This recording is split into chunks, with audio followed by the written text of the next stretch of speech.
High court సంచలన ఆదేశాలు కూడా జారీ చేసింది.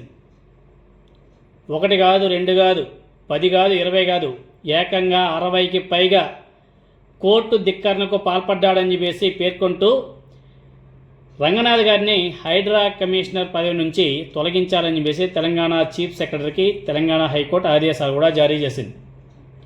నిజంగానే ఇది తెలంగాణ ప్రభుత్వానికి చంపపెట్టు అనేసి చెప్పుకోవాలి.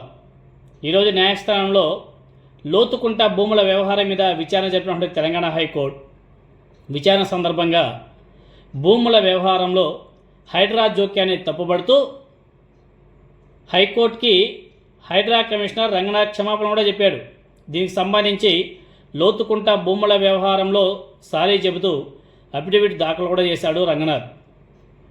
లోతుకుంట సర్వే నెంబర్ 1, 2 సర్వే నెంబర్లలో అప్రాక్సిమేట్లీగా 40 ఎకరాల్లోకి హైడ్రా వెళ్ళలేదు అని చెప్పేసి పేర్కొంటుంటే రంగనాథ్ గారు పిటిషనరే అవాస్తవాలు చెప్పాడని చెప్పేసి అఫిడవిట్లో పేర్కొన్నారు.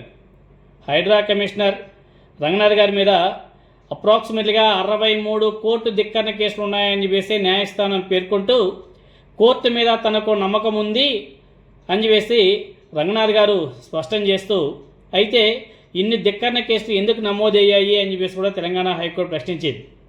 తర్వాత కోర్టు ఆదేశాలను ధిక్కరించడం మీద న్యాయస్థానం ఆగ్రహం వ్యక్తం చేస్తూ ఎన్నిసార్లు కోర్టు ధిక్కరణకు పాల్పడతారని చెప్పేసి అసహనం వ్యక్తం చేసింది. కోర్టు ధిక్కరణకు పాల్పడినందుకు హైడ్రా కమిషనర్ పదవి నుంచి రంగనాథ్ని ఆ పదవి నుంచి తొలగించాలని చెప్పేసి తెలంగాణ చీఫ్ సెక్రటరీకి ఆదేశాలు కూడా జారీ చేసింది.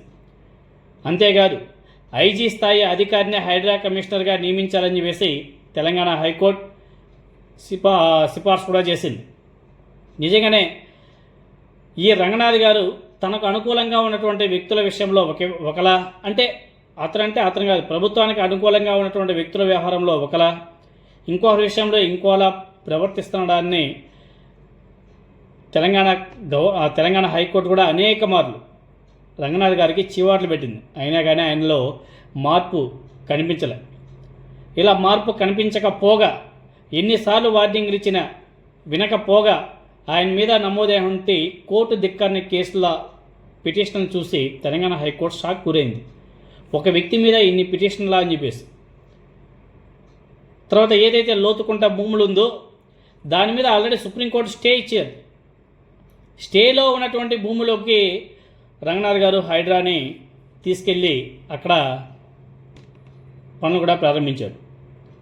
దీని మీద తెలంగాణ హైకోర్టు ఆగ్రహించి సుప్రీంకోర్టు స్టే ఉన్నా కానీ మీరు ఎలా వెళ్తారని చెప్పేసి ప్రశ్నిస్తే మేము ఎక్కడా వెళ్ళలేదు, మా హైడ్రా అక్కడికి వెళ్ళలేదు అని చెప్పేసి చెప్పడం, అది కూడా తప్పుడు మాటలే. దాన్ని పసిగట్టినటువంటి తెలంగాణ హైకోర్టు రంగనాథ్ గారికి సీరియస్గా వార్నింగ్ ఇస్తూ ఆయన క్షమాపణ చెప్తూ పిటిషన్ కూడా దాఖలు చేస్తూ ఫైనల్గా హైడ్రా కమిషనర్ పదవి నుంచి అతను తొలగించాలని చెప్పేసి తెలంగాణ సిఎస్కి తెలంగాణ హైకోర్టు ఏదైతే ప్రతిపాదన పంపిందో నిజంగానే ఇది తెలంగాణ రేవంత్ రెడ్డి ప్రభుత్వానికి చంపపెట్టు అని చెప్పేసి చెప్పుకోవాలి. ఇప్పటికైనా సరే మారాలి రేవంత్ రెడ్డి గారు. లేదు మేము ఇలానే మొండిగా వెళ్తాము అంటే ఇంకుండేది 2 ఇయర్సే అధికారం పోయిన తర్వాత